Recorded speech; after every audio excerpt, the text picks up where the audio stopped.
This is a podcast or something like that.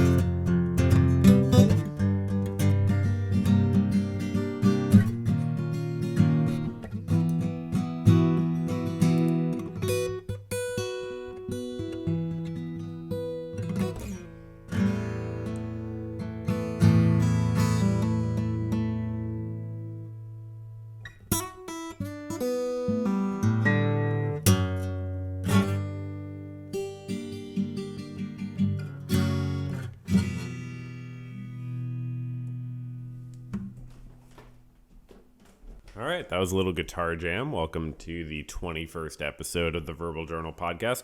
I have a new guitar, so I wanted to share that with the listenership.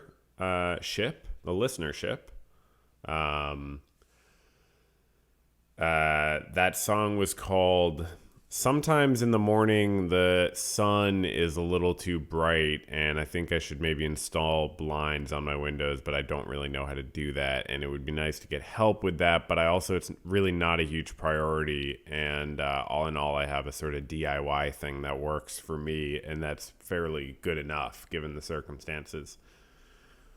And it was an improvised song, so I just came up with it, but that is the name of it. And welcome. As I said, it's the 21st episode. I feel a little guilty. I did think about what episode number it was about 2 minutes before starting to record, so gave me a little bit of a heads up. I can't help it. It popped into my mind. It's not my fault. So yeah. But it is the 21st episode. I've been doing this for a little while now. I think we've gotten some really good momentum. And I hope you're having a great Sunday if you're listening to this day of. I hope you're having a good other day if you're listening to it in the future. And I hope you're having a good Sunday if you're listening to it in the future, but it's also a Sunday. I don't know what else to really do there. I guess my point is I hope you're doing well, and I hope I'm doing well too, because that I would prefer that's mutual. So we have huge, amounts of important information to cover today, as always. So I'm not even joking. I just paused for like 3 minutes and got distracted right after saying that. But we edit together here, and by we, I mean I. So you don't have to worry about that. First things first, the smoke clears with the new video, and it is back to getting a normal number of views, a normal sort of conceptually digestible quantity of views. So if you've been listening for a few weeks or a month or two, you may know that I released a video about Breaking Bad that I put together for a few months after, obviously making a bunch of videos about Better Call Saul. I expected it to definitely have an audience, but it certainly found an even much bigger audience, and the channel has grown, and several of the people listening to this probably just found the channel from that. And for about a month, it just got an absurd, inhuman number of views. And now it is back to getting normal amounts of views. So I was, it was like 100,000 views a day, like the whole channel and stuff for a while. Now it's 10,000 views a day. So which is still so amazing. So like the amount of views I'm getting right now, like I promised myself to not get, fully desensitized and hyper normalized to the ridiculous influx of views, because that just doesn't sustain itself. And like if I go to the new video, the number of impressions it has, like the number of times YouTube has shown people the thumbnail, 29.9 million. And 29.8 million of those are from YouTube showing it to people, and it's probably rounded, the wrong way. like 98% of the views on the new video are from YouTube recommending the content. Like YouTube shows you that stat, and it's such a flex. You know what I mean? I don't know if they mean it that way, but they probably do. It's such a flex. It's like, yeah, you like that attention you're getting? That's all because of us. Go try your luck on Vimeo, asshole. Like, that's basically what YouTube is saying. I wonder what would happen if I did post this stuff on Vimeo, actually, or like other platforms.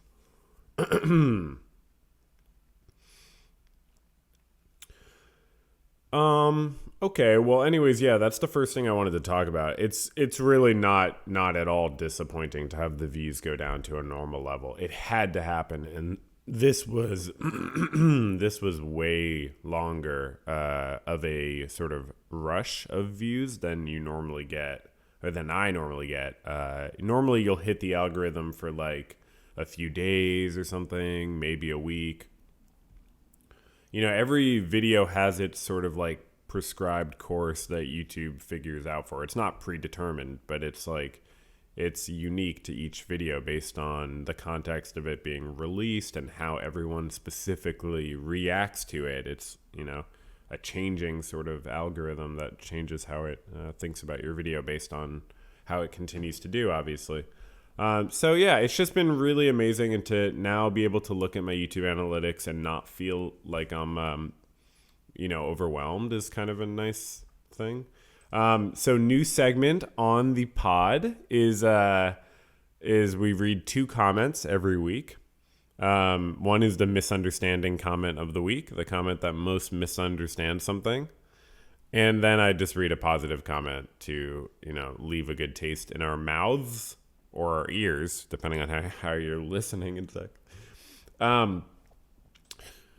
The misunderstanding comment of the week is someone commented, 3 a day is, in my opinion, a lot, especially when pregnant. So they're obviously referring to the idea of Skylar smoking, but they say 3 a day. They said 3 a day.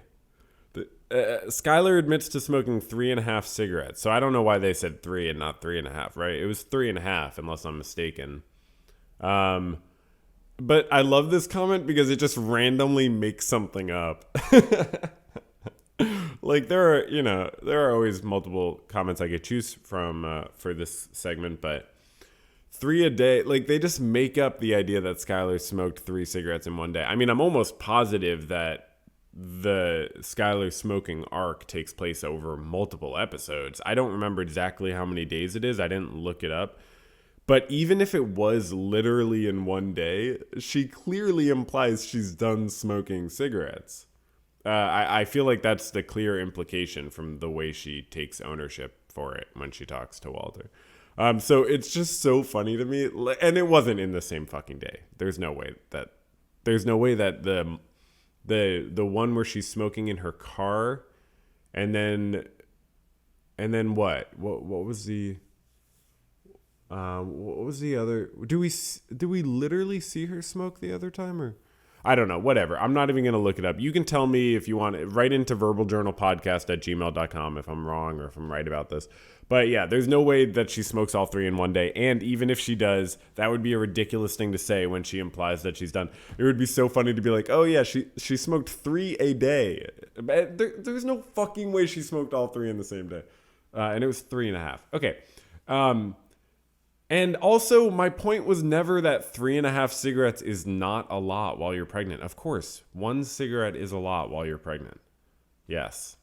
That's, if I wasn't clear enough about that, I apologize. Yeah, 1 cigarette is a lot, is too much. Yes. And that's not a really relevant thing to be, like, making that point is absurd. That's like being like, hey, Jimmy at the end of Better Call Saul, when he's like Gene and he breaks and enters into that guy's apartment to the cancer patient that he drugged to steal his identity and rob him. Actually, breaking and entering is wrong. Like, it's like, okay, yeah, no, I know breaking and entering is wrong. Like, that's... but we should talk about why he did it, right? Like that's the point, you know? So yeah, it's just funny. Anyways, that was, I thought, a really funny comment because it's also super low effort. I love comments that are really low effort. I'm going to do a runner up for this category of misunderstanding comment of the week.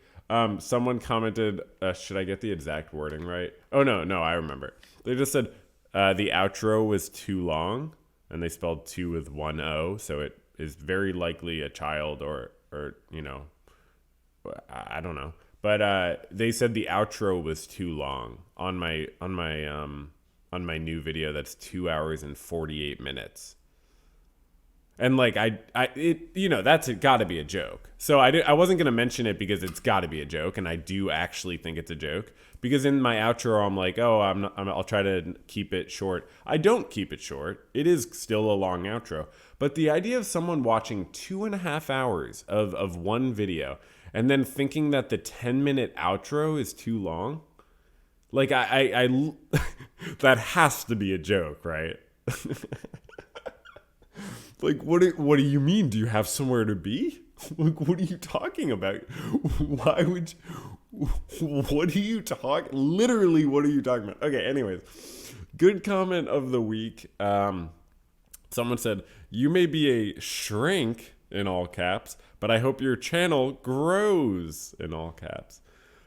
So that was really funny. You may be a shrink, but I hope your channel grows. I love extremely shameless puns. Also, it's so funny to think of myself as a shrink. I never, ever think of myself as that. Part of the reason is I think it mostly applies to psychologists, and potentially psychiatrists, but it feels like it applies most to like psychologists. Like, but at the end of the day, it's sort of just a way of seeing, a therapist and, a therapist, counselor, shrink, social worker. I'm not a psychologist, but that's another variant. Anyways, yeah, I hope my channel grows too. It's so far doing pretty well. So far, I'm extremely happy with how the channel is doing, and I feel so great about the huge success of the video. I feel no pressure to make anything immediately, and I'm just taking my time. Yeah, it's crazy when you get a video that, has it, like right now, if it was a 10th of the views, it would be, it would have outperformed most of my Better Call Saul videos. In a month. So it's like in a month and a half. So that's really, so if you think about that, it's like I made 10 videos, like reaction wise. So I feel that way. And also length of the video wise. Cause I was working on it since January, like the end of January, I think. Actually, yeah, it's the second episode of this podcast. I decided to do it. Okay. Cool. So what else? There's a few different things. Oh yeah, one other thing with Breaking Bad. I don't think I've gotten a chance to mention this, and it was something I wanted to mention. The whole element of Walter getting cancer and Skyler's immediate reaction being to blame one of his jobs. I don't know if it was the gray matter job. I don't think it was. I think it was regardless, it was like some environment where he potentially didn't have good working conditions. And like, that's so interesting to me is that like, yeah, Breaking Bad is not just sort of a comment on the US healthcare system. It's also a comment on the US, like workplace relations, situation, I guess, But like the idea that, I think Walter sort of shuts that down. I'm not saying Skyler's definitely right, but why did he get cancer? I mean, that sounds like the best theory that is put forward. Or he just got cancer.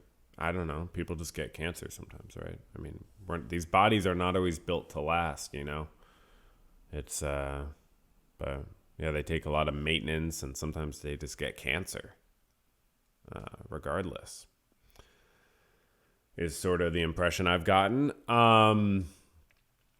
So yeah, So yeah, I haven't done too much video work. I've mentioned on previous episodes I do have a video about an AI sort of art thing, but it's a very long-term project. I will probably get around to watching a show sometime soon. Have I watched any movies lately? No, I don't think so. I have been back to streaming a little bit actually. That's kind of big news on the channel. People are flipping out. People are just absolutely so excited. So I streamed like 3 times in the last week, and that's like full time for me. So yeah, pretty cool. Played chess and watched a few videos. Unfortunately, the one where I watched videos, the sound quality got a little bad. Yeah, got kind of bad. So that's unfortunate. But you know, it's a work in progress. And yeah. So, a few things to talk about.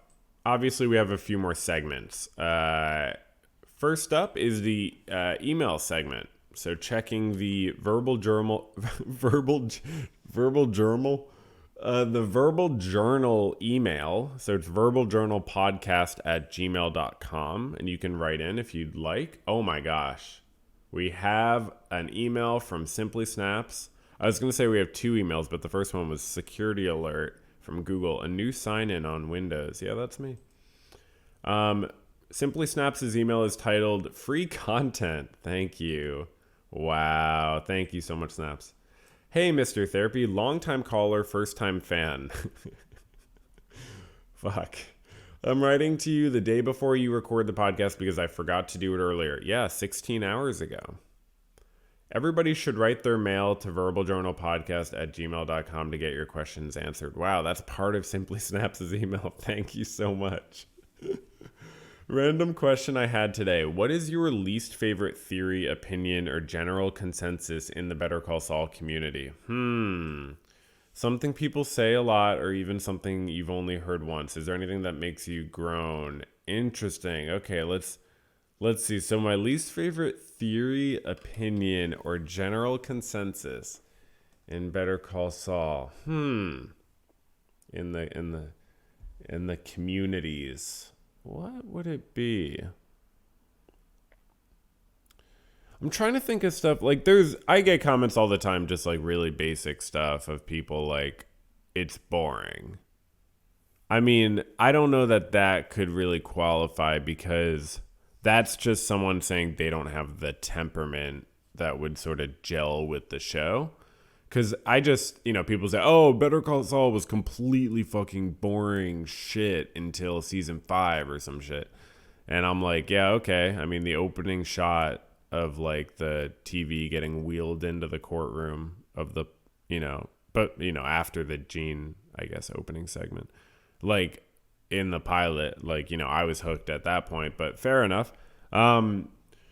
So definitely the boring thing doesn't make sense to me, but that's not a theory. That's not a consensus. I mean, I don't like the people like sort of the way Huel is sort of talked about is sort of weird. He's like treated as this weird novelty of a person just because he's like big or something. That's sort of uncomfortable to me. And I sometimes don't like that. There's obviously the sexualizing comments about any sort of characters that are femme.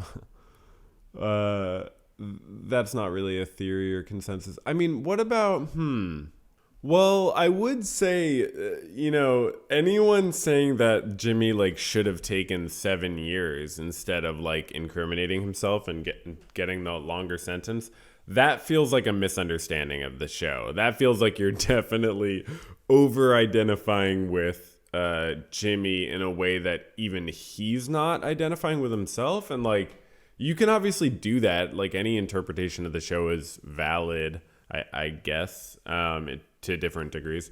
But, yeah, I don't like, it's hard to say, oh, he should have taken the 7 years. No, he shouldn't have. I don't think he should have. I genuinely don't. And I don't like idea of people being locked away for decades, but he did not. 7 years would have been way too light for what he had done. And I just can't get over the fact that, like, he was not even caught for, I don't believe he was caught for the whole scam with Jeff and Billy or whatever.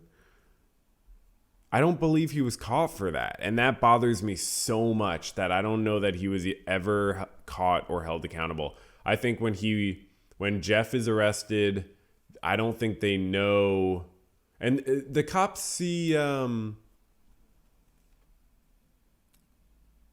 wait, what do they see? They don't know, they don't put it all together and know that they were stealing people's identities. Right? So yeah, anyways, I just think the idea that, oh, he should have taken 7 years is kind of a misunderstanding of, like, what he needed to do for his own self-esteem.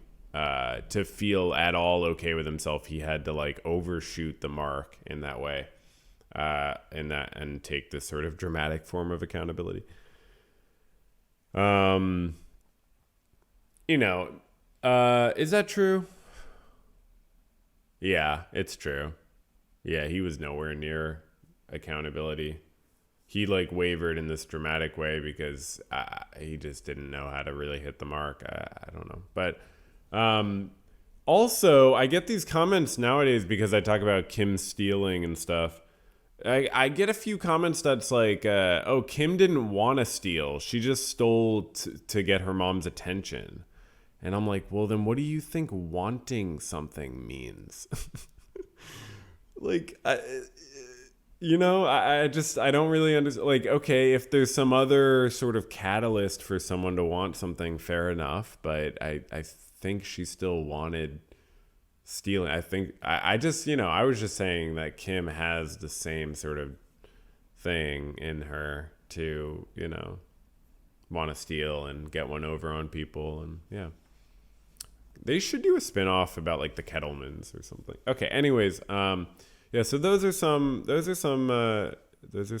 of my thoughts. My thoughts about fan theories. I do have a problem with people saying Gus is gay because I don't know where it's proven that he's not bisexual. So that bothers me when people say he's gay. I'm like, how do you know he's not bisexual? So that's just a little slight. I feel like that's, I don't really, Anyways, Simply Snap says, by the way, if you didn't check, today is episode 22. You were wrong when you said 21 earlier. I am in your walls. Jesus fucking Christ.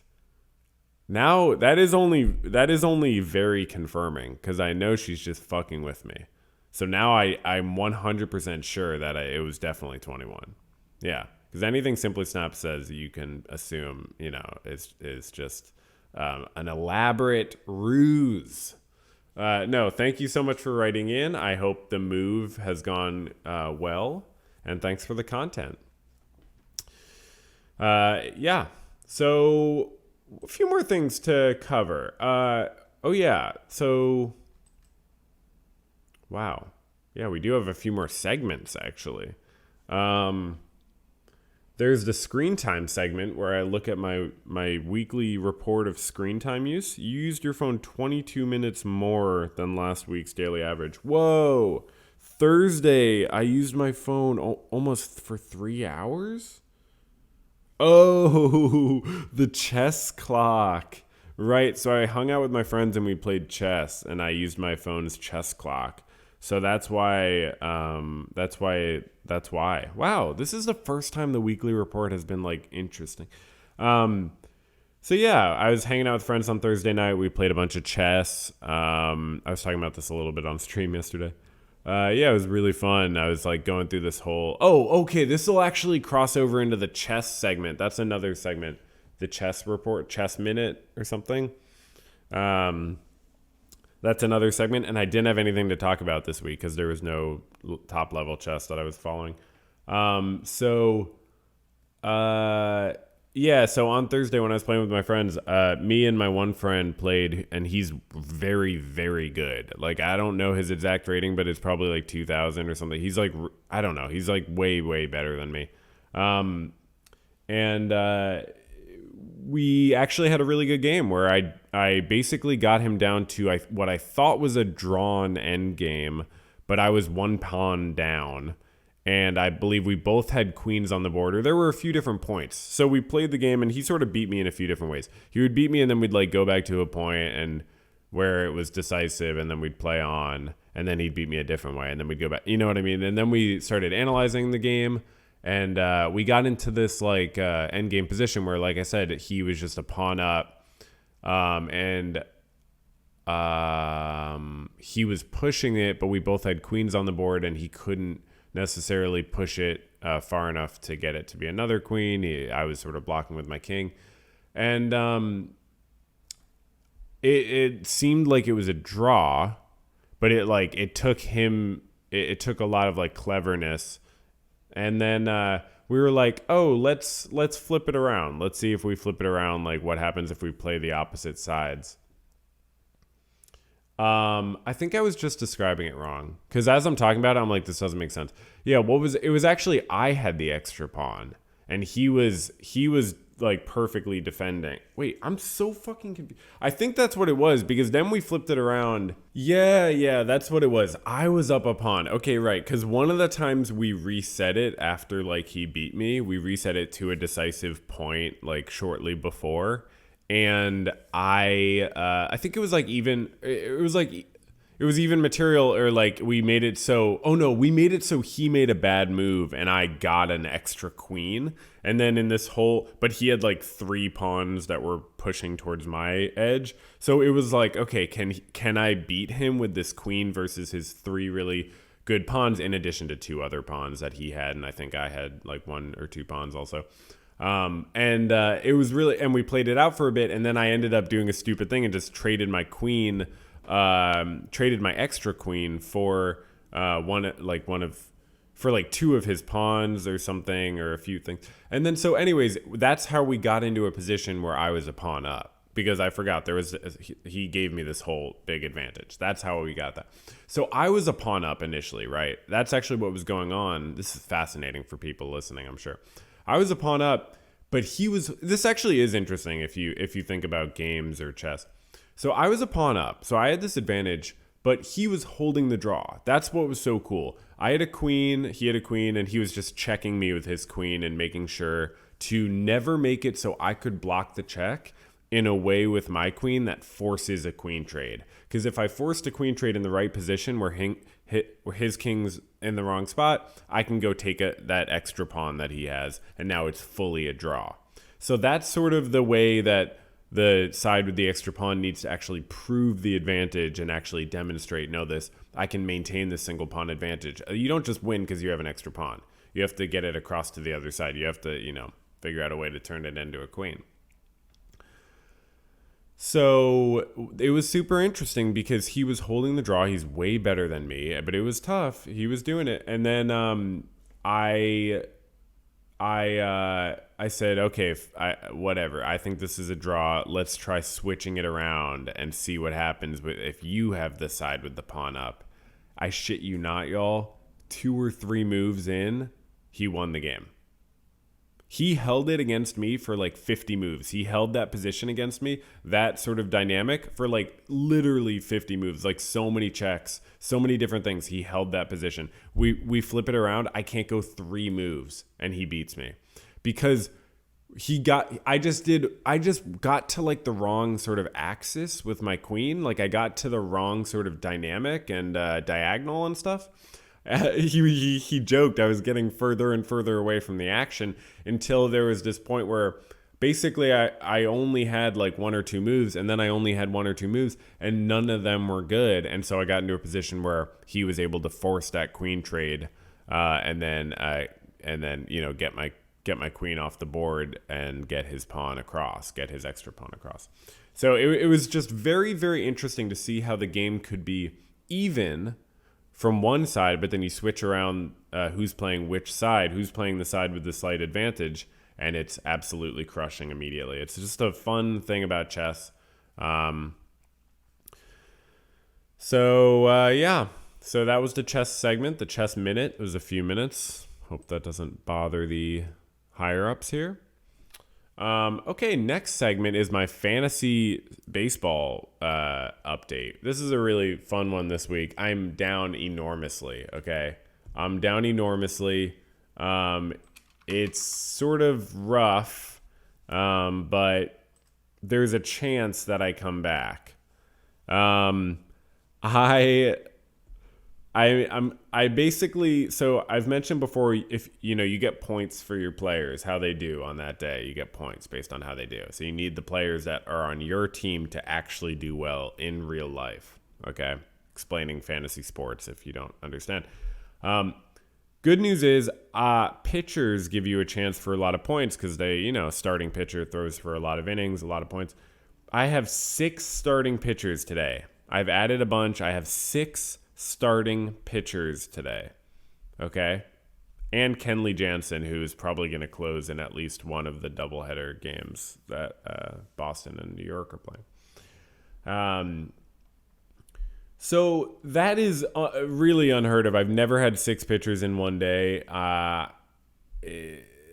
I'm down 70 points, though. So it's extremely unlikely that I'll come back. So I'll keep you posted on this. And yeah.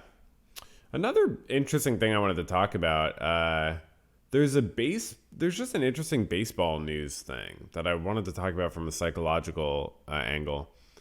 So I don't know this player, but his name's David Freese, and he's a Cardinal. He was a Cardinals player, and he's in the news in the last 24 hours for declining to be inducted into the Cardinals Hall of Fame. I don't understand the news. First of all, I didn't know that teams had their own Hall of Fame. That I guess that makes sense. But just as I started talking about this just now, I was like, is it that he wants to be in the actual Hall of Fame? No. It can't be mutually exclusive. Anyways, so David Freese declines induction to Cardinals Hall of Fame. I saw this because I go to ESPN for stuff, and I saw this news. I find sports news really interesting. There's a lot of psychological stuff, a lot of health stuff, a lot of like workers' rights stuff. It's really interesting. Like I learned that like baseball players get I think 3 games of paternity leave, like 3 days, like 3 games, or something like that. Anyways, so this guy David Freese, apparently in 2011, was the hero in like a World Series game. I don't remember. It says Freese will remain active in his relationship with the organization, but he put out this letter saying he needs to deny being inducted into the Cardinals Hall of Fame, and I just wanted to talk about it. Former major leaguer David Freese has declined his election. So he was elected. He was voted into it, and then he's declining. He's declined his election into the St. Louis Cardinals Hall of Fame. This probably never happens. The club announced on Saturday, Freese, now 40, was the top choice in the recent round of fan balloting to determine the next class of Cardinals Hall of Famers. The club has granted Freese's request, and the upcoming... They could deny his request? No, you're in the fucking Hall of Fame, asshole. And the upcoming class will now consist of Jose Oquendo and Max Lanier. In making the decision, Freese... Wow, so there's only 2 other people in the upcoming class. Freese released the following statement through the club. This CBS article has a typo. It says, in making the decision, Freese released the following statement through the club. Freese released. Okay, he says, this is something that I've given an extreme amount of thought to, humbly, and even before the voting process began. I'm aware of the impact I had helping the team bring great memories to the city I grew up in, including the 11th championship, but this honor means more to me. Huh. Goes on, I look at who I was during my tenure, and that weighs heavily on me. I feel like there's a lot understated that I don't get here. Anyways, he goes on, the Cardinals and the entire city have Always had my back in every way. I'm forever grateful to be part of such an amazing organization and fan base then, now, and in the future. I'm especially sorry to the fans that took the time to cast their votes. Cardinal Nation is basically the reason why I've unfortunately waited so long for this decision and made it more of a headache for so many people. I feel strongly about my decision and understand how people might feel about this. I get it. I'll wear it. Thank you for being there. Thank you for always being there for me, and I'm excited to be around the Cardinals as we move forward.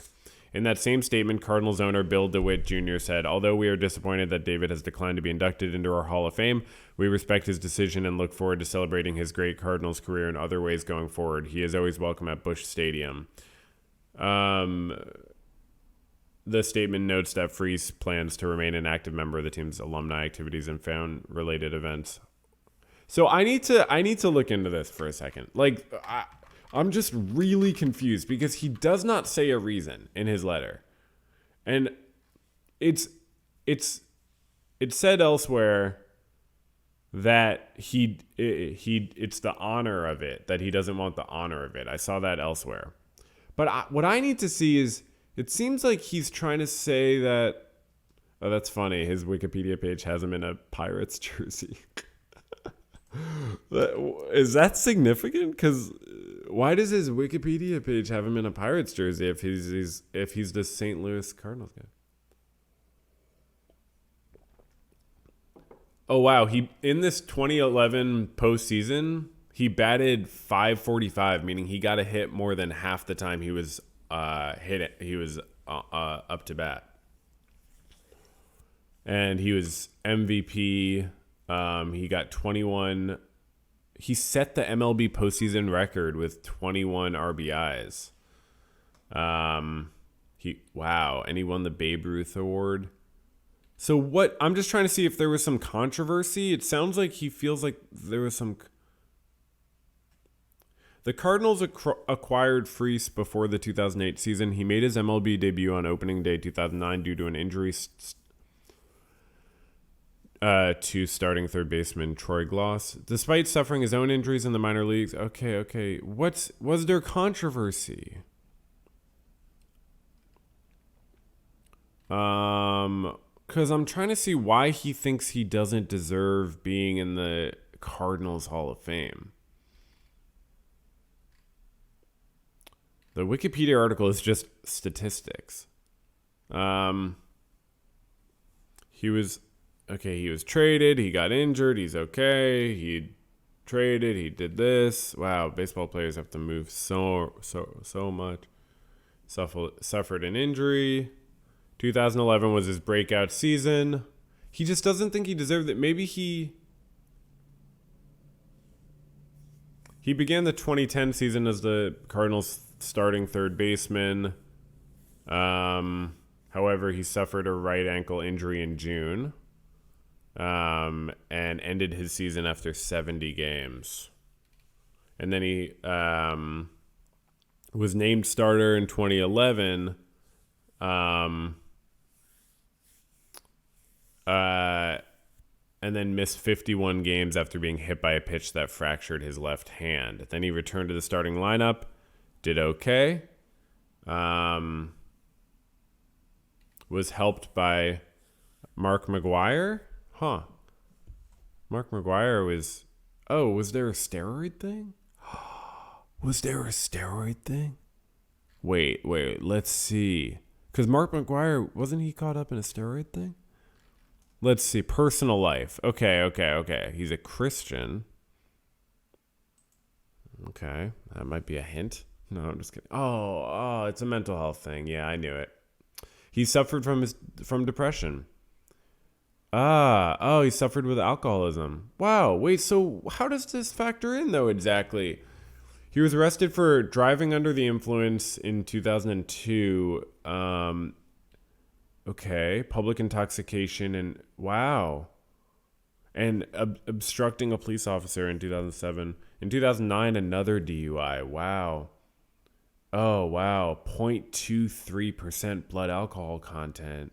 That's 4 times the legal limit, or 3 times. My mistake. 3, right? That's a lot. Wow, and that violated his. Oh, wow, this is why. Wow. He has like so many different accidents and drinking and car accidents. Wow. Oh no, I'm sorry. One of them, alcohol, was not a factor in. Um,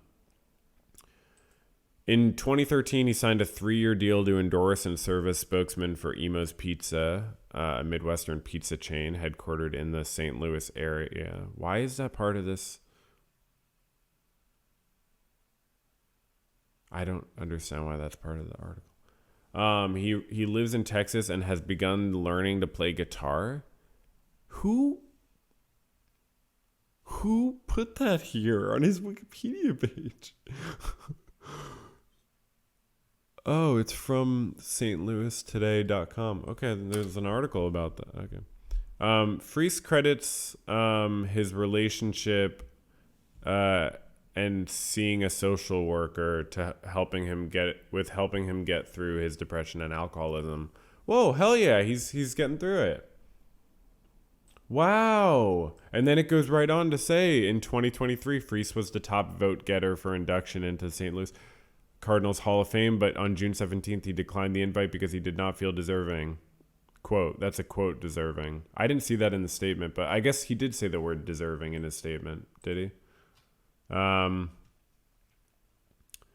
So he does, okay. So wow, I just figured that out in real time. He doesn't feel deserving. That's like the kind of thing, if you were listening to a baseball podcast, they would have known that information when they started talking about it. Because none of these news articles, I've looked at several news articles, none of them have noted his history with drinking, like his alcoholism. So it's just interesting that like they don't even mention that. But I guess he feels that I guess he feels that he's associated with those negative incidents, and so he's not deserving. I honestly, like, you can tell I don't know that much about the situation, obviously, and I don't know if there were more things going on, but I just want to say, like, drinking and driving is horrible, and you should never do it, and you should feel terrible about it. But that doesn't mean you don't get to be in the Hall of Fame. Like, I think, yeah, that's really sad to me. I'm sorry that he didn't feel deserving. I definitely think he is deserving, and hey, this is, whatever. But yeah, wow, it's just an interesting situation for someone to deny being inducted into the Hall of Fame because they don't feel deserving. And I'm sorry that this guy feels that way, because he's probably, a lot of the recovering alcoholics and addicts that I've known in my life have been extremely fantastic, delightful people who just struggle with a disease called addiction and need to stay sober, or else, they're not such great, their behavior is not so great, obviously. But yeah, no, I'm sure this guy's deserving.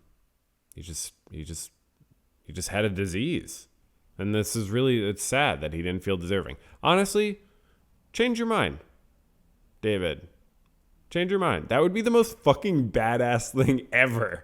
Could you fucking imagine, like, being in this guy's situation and being like publicly being like, nope, I decline. Actually, I'm sorry. I'm really, really sorry. I appreciate it so much, but I just don't feel deserving. And then like 2 weeks later, change your mind, be like, I actually think I'm actually deserving. Can I? Yeah, they would totally vote for him again the next time. They'd hold a fucking special session. So, cool. Just wanted to talk about that. And, yeah, what else? Oh yeah, one little update. One little update is, I deleted the rock stacking sponsor tier on Patreon, or I think I just hid it. So if you're supporting with that tier, I think you still are. But I really have not found time to do rock stacking, and I also think it looks kind of confusing when you look at my Patreon page. It just stands out, and I made it sort of on an impulse. So it doesn't really make sense to have a tier associated with rock stacking, with the rock stacking channel, when I'm like not making time to make rock stacking videos at the current moment. And I might, but like, I don't know. I might, but it doesn't need to have a tier on Patreon. I think that was like, and the whole idea. Yeah. So if you are listening and you were like, no, I was really excited about sponsoring a rock, like first of all, you might need to remind me but that's probably no one listening. But anyways, I will do another rock stacking event because I love them, but I just thought it looked sort of aesthetically, it didn't make sense. When you look at the Patreon, like when people come to my Patreon page from YouTube or whatever, I don't need them to be like, oh, what's this entirely new fucking thing that I now need to wrap my mind around? Like, that's not helpful to the sort of like, like making sense of the Patreon page sort of at first glance experience thing. So just, interesting sort of Patreon update there. Shouldn't affect anyone really, because doesn't really change anything in any sense. Okay, that's probably good for now. Okay, well, I think I've probably talked about plenty for today. I don't know if there's more I need to say, so I'm just gonna probably stop now. And yeah, thanks for listening, and this has been a fantastic time. You can listen to the other podcast episodes if you'd like to, or just watch the videos, or just do other stuff. Maybe just, go outside or read a book or something and draw a picture or something. But thanks for hanging out, and I'll talk to you soon. All right, bye-bye. This is a pod... Wait, how's it go? This is a podcast or something like that. Wait, this is a podcast or something like that. This is a podcast. This is a podcast or something like that.